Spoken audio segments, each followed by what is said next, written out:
So hello everyone, welcome back एक नया video में। इस पर हम बात करेंगे एथर एनर्जी के बारे में। आप लोगों को पता है आज के डेट में इंटरनेशनल वार की वजह से और क्रूड ऑयल की क्राइसिस की वजह से और इंडियन गवर्नमेंट भी पुश कर रही है इलेक्ट्रिक में, मतलब क्रूड ऑयल कम से कम खपत हो, कम से कम यूज़ हो और कम से कम इसको यूज़ किया जाए।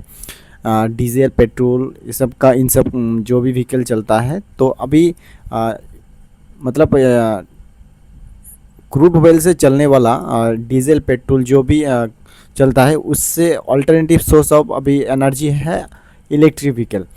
आज के डेट में इलेक्ट्रिक व्हीकल का स्टॉक बहुत अच्छे खासे से ग्रो कर रहा है और आगे इनका फ्यूचर भी, इस सब कंपनी का फ्यूचर भी ग्रो करने वाला है। आज के डेट में हम देखते हैं एथर एनर्जी को ट्रैक करते हैं तो एथर एनर्जी का स्टॉक का रेट 2025-24 में 300 रुपीज़ करके था। आज के डेट में कितना है? 900 के उस ऊपर। इसका मतलब है 3 टाइम्स मल्टीप्लाई। सो वही है कि हम कंपनी के बारे में फंडामेंटली बात करेंगे और प्रॉफिटेबिलिटी क्या है, ग्रोथ क्या है, कैपेक्स क्या है, उस सब के बारे में बात करेंगे। चलिए शुरू करते हैं।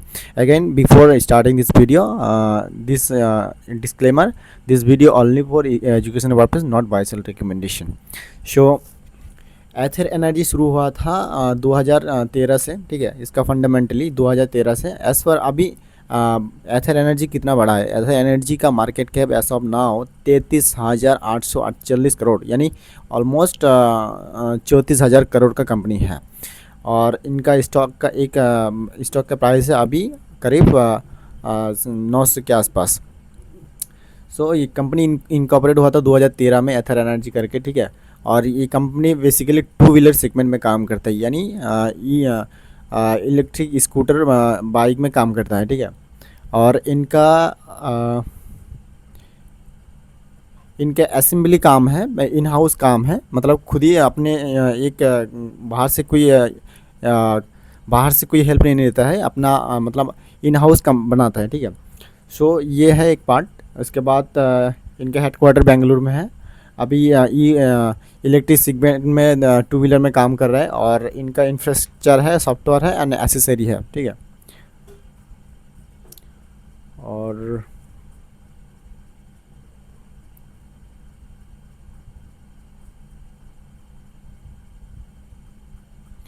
एथर एनर्जी का जो प्रोडक्ट है वो एक सीरीज में आता है, तो इनका बहुत सारे वेरिएंट हैं। बट एथर 450 सीरीज़ करके एक परफॉर्मेंस जो स्कूटर है उसका वेरिएंट भी दिया हुआ है, और एथर रिश्ता सीरीज ऐसे करके इनका प्रोडक्ट है, प्रोडक्ट का नाम। और क्या ही सब है समझ में नहीं आ रहा है इतना। By the way, age of 2025 के मतलब 2025 की Ather Energy a fourth largest scooty manufacturer as per sales volume, यानी इंडिया का जितना भी स्कूटी सेल होता है ईवी सेक्टर में, उनमें से सेल्स के मामले, वॉल्यूम के मामले में एथर एनर्जी फोर्थ लार्जेस्ट है, ठीक है। ये एक बात है। और ये company as of now I think production है इनका, मैं एक बार देख रहा था इनका प्रोडक्शन कैपेसिटी 2 व्हीलर्स, हाँ 4.5 लाख, अराउंड 4.5 लाख का प्रोडक्शन कैपेसिटी है। और आगे आने वाला 2026 जुलाई से इन्होंने, कंपनी का स्टेटमेंट है, मैनेजमेंट का कहना है कि आगे जुलाई आफ्टर 2026, जुलाई ऑफ 2026 के बाद इन्होंने प्रोडक्शन कैपेसिटी को बढ़ाएगा ऑलमोस्ट 15 लाख कैपेसिटी होगा इनका प्रोडक्शन कैपेसिटी, ये है। और इनका व्हीकल का एक वैल्यू है अराउंड 1 लाख एंट्री है, उसके बाद 1,20,25 करके 1 लाख 2 लाख तक इनका रेंज ऑफ प्राइस का, प्रोडक्ट का रेंज है इनका, ये है। अभी डोमेस्टिक में, बिल्कुल डोमेस्टिक में काम करे कंपनी, 99% इनका डोमेस्टिक में धंधा होता है, बिजनेस होता है।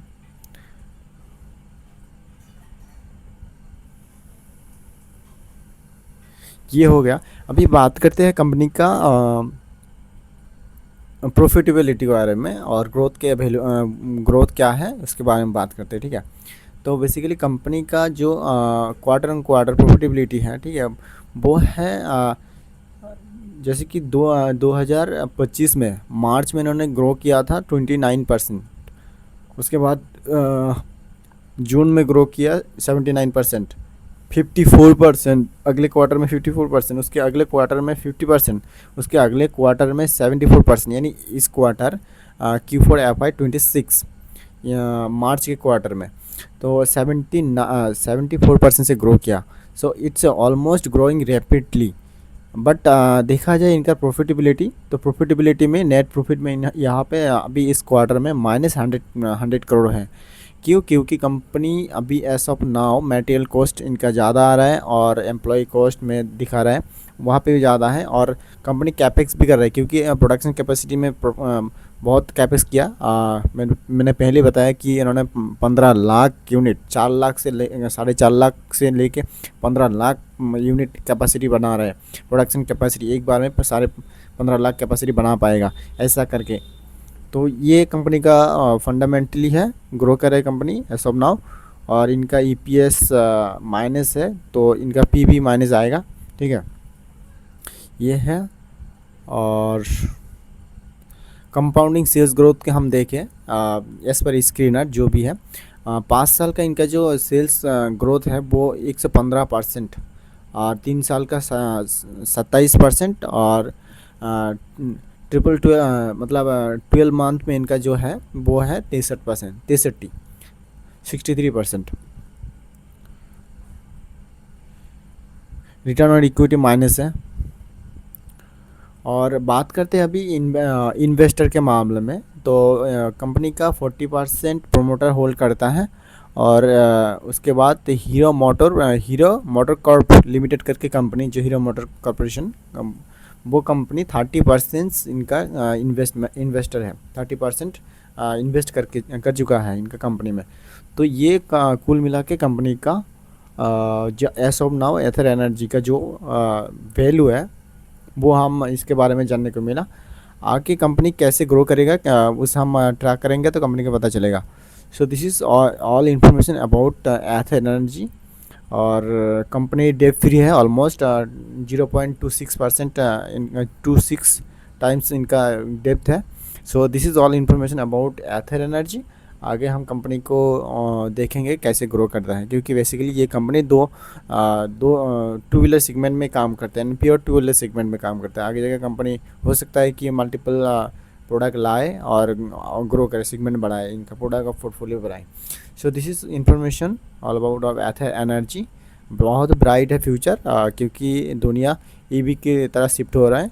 तो आने वाला समय EV अगर टू व्हीलर में कोई फ़ायदा लेगा तो यही सब कंपनी एथर एनर्जी का फ़ायदा लेगा। इसका पीयर कंपनी देखें तो पीयर कंपनी में कौन कौन आता है?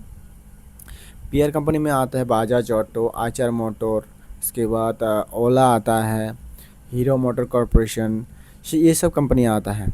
सो आगे जाके जिस कंपनी में ग्रोथ रहेगा बेसिकली वही कंपनी आगे जाके ग्रो करेगा। और हम हिस्ट्री देखें तो कंपनी का जो रिटर्न ऑफ स्टॉक का जो रिटर्न है वो ऑलमोस्ट जैसे कि मैक्स लेवल पे देखते हैं। हाँ, कंपनी 2025 में ही रजिस्टर हुआ था, तो 25 में 300 का भाव था कंपनी के स्टॉक का। अभी एज ऑफ नाउ ये 900 में ट्रेड कर रहा है, 950 के आसपास ट्रेड कर रहा है। सो दिस इज़ कंपनी का ग्रोथ है और अट्रैक्टिव है। As of now company EV market बहुत ही बूम कर रहा है। So this is all about information of Ather Energy. Thank you so much. आगे हम इस कंपनी का देखेंगे, ट्रैक करेंगे।